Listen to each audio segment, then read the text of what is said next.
ভারতের আগরতলায় বাংলাদেশের উপ হাইকমিশনে উগ্র হিন্দুবাদের হামলার প্রতিবাদে বিক্ষোভ সমাবেশ অনুষ্ঠিত হয়েছে।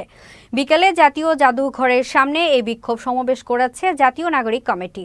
এ সময় জাতীয় নাগরিক কমিটির নেতাকর্মীরা ভারতের বিরুদ্ধে পদক্ষেপ নিতে পররাষ্ট্র মন্ত্রণালয়কে আহ্বান জানান।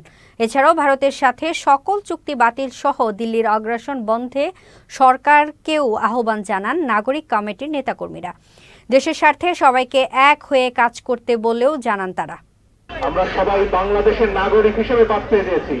পতিত স্বৈরাচার শেখ হাসিনা আর তার প্রতিপালক নরেন্দ্র মোদী সেটা চাননি। তার বিরুদ্ধে আমরা লড়াই করে আজকে মুক্ত হয়েছি এবং আমাদের এই স্বাধীনতা আমরা বজায় রাখবো। আন্তর্জাতিকভাবে ভিয়েনা কনভেনশন বলে একটা বিষয় আছে, দিল্লি যেন সেটা ভুলে না যায়। আমাদের দূতাবাসে যা হয়েছে সেটা যে কোনো আন্তর্জাতিক আইনে চরম লঙ্ঘন। এই ধরনের কোনো ঘটনার পুনরাবৃত্তি বাংলাদেশের মানুষ মুখ বুজে সহ্য করবে না।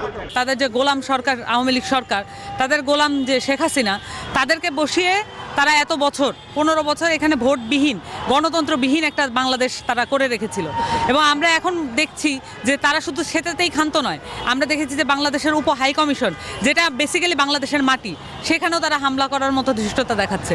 তো এই যে পুরো ঘটনাগুলো, এগুলো বিচার করলে আমরা যা দেখতে পাই যে বাংলাদেশকে অস্তিত্বহীন করার একটা ষড়যন্ত্র শুরু হয়েছে। এবং এই ষড়যন্ত্র ছিল, কিন্তু অভ্যুত্থানের পরে বাংলাদেশের যে নতুন সম্ভাবনা তৈরি হয়েছে, সেই সম্ভাবনার মধ্যে দিয়ে আসলে ভারতের যে আগ্রাসন সেটা কমে যাওয়ার সম্ভাবনাও শুরু হয়েছে। তো তারা এই জিনিসটাকে রুখে দিতে তারা এখন বেপরোয়া।